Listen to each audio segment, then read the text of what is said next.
අර්ථදක්ෂ YouTube නාලිකාවට සියලුම දෙනා ආදරයෙන් පිළිගන්නවා. ඉතින් අපි අද සූදානම් වෙන්නේ මේ නයිමිරිස් වගාව පිළිබඳ පොඩි තොරතුරු කිහිපයක් පැහැදිලි කර දීමටයි. මේ වගාව ඉතින් අපි ක්‍රියාත්මක කරලා මේ වෙනකොට පෙබරවාරි 1 වෙනිදා වගේ තමයි ක්‍රියාත්මක කරේ මේ වගාව. මේ වගාවේ පළවෙනි මුරේ තමයි මේ අප්‍රේල් මාසයේ මැද දවසක තමයි අපි මේ මුරේ ලබා ගන්නේ. ඉතින් මේ මුරේ ලබා ගන්න අවස්ථාවේදී මේ වගාවේ නයිමිරිස් ගෙඩි තියෙන ආකාරය, ඒ ගස් හැදී තිබෙන ආකාරය මේ ගොඩාක් දැඩි අවු රශ්මියක් මැද තමයි මේ වගාව මේ දවස්වල තියෙන්නේ. හරි, අපි මුලින් ඉඳන් පටන් ගත්තොත් වීඩියෝ එක මේ තමයි මම ගත්ත නයිමිරිස් බීජ.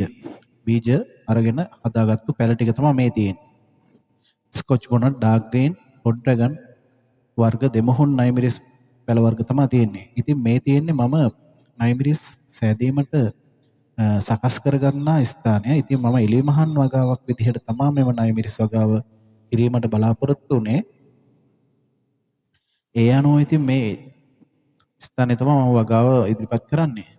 හරි, මේ තියෙන්නේ මේ වගාවට යොදා ගන්නා මූලික, ඒ කියන්නේ වගා මාධ්‍ය සකසා ගැනීමට මා විසින් යොදා ගන්නා දේ කරදහයිය, වැලි, කොම්පෝස්, මතු පිටපස් මේවා එකට එකක් වශයෙන් කලවම් කරලා තමයි මම විසින් සාදාගත්තේ. මෙන්න මේ ආකාරයෙන් කරදහයියා, වැලි, කොම්පෝස්, මතු පිටපස් යන වගා මාධ්‍යයන් සැකසීමට එකට එකක් විදිහට කලවම් කරගෙන ඒවා තමයි වගා මළු වලට 16 වගා මළු වලට පුරවගෙන ඒවට මූලික වශයෙන් යොදාගත්තේ. පුරවා කැප්ටන් දිලිර නාශකයේ යොදා පැය 2ක් පමණ තබා තමයි පැල සිටුවීමට මම පටන් ගත්තේ.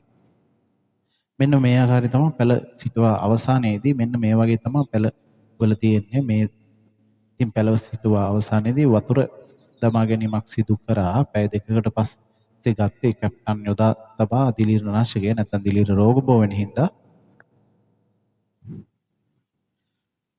මේ ආකාරයට ඉතින් මම පැල 120ක් පමණ මෙම ස්ථානයේදී සාදාගත්තා. මේ වටේට පොඩි සාරි වගේකින් තමයි වට කරේ. ඉතින් ලොකුවටම මේවා කරලා ග්‍රීන් හවුස් එකක් විදිහට කරේ නැහැ. එලිමහන් වගාව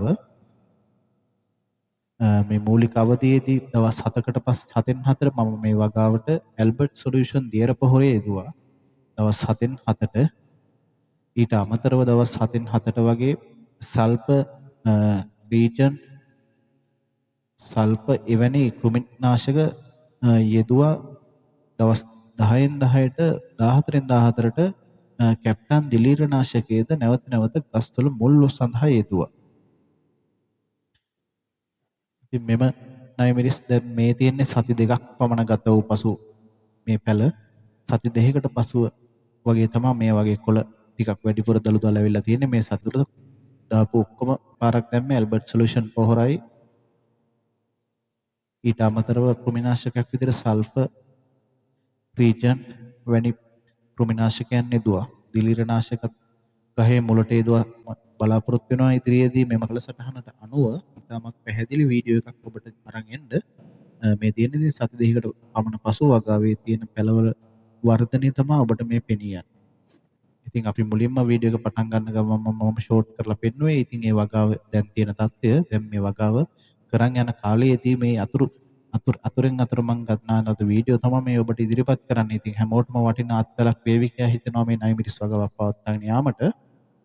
දින 14ක් 15ක් වගේ ඇතුළත තමයි මේ වගාව මේ විදිහට පළදරා තියෙන්නේ. දින 14ක් 20ක් වගේ කාලයක් ඇතුළත.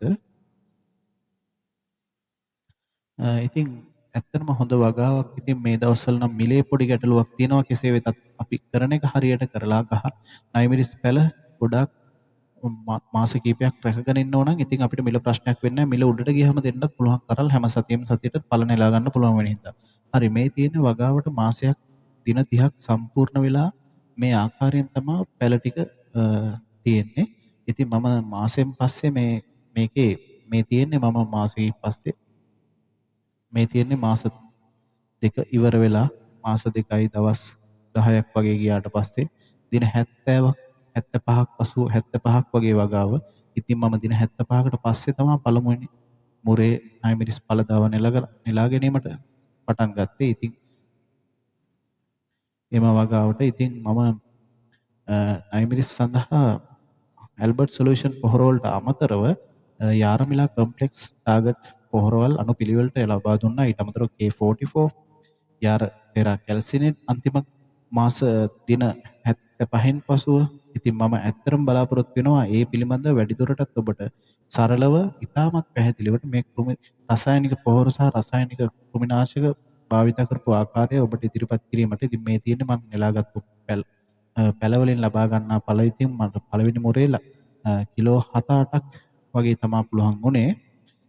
ඉතින් මම මේ වීඩියෝ එක කරන්න මේක පටිගත කරේ වීඩියෝ රාමු ගත්තේ මේ පළවෙනි මුරේ කඩන අවස්ථාවේදී. මේ වන විට මම දෙවෙනි මුරේ කඩ අවසන් ඉතින් මේ වීඩියෝ දානකොට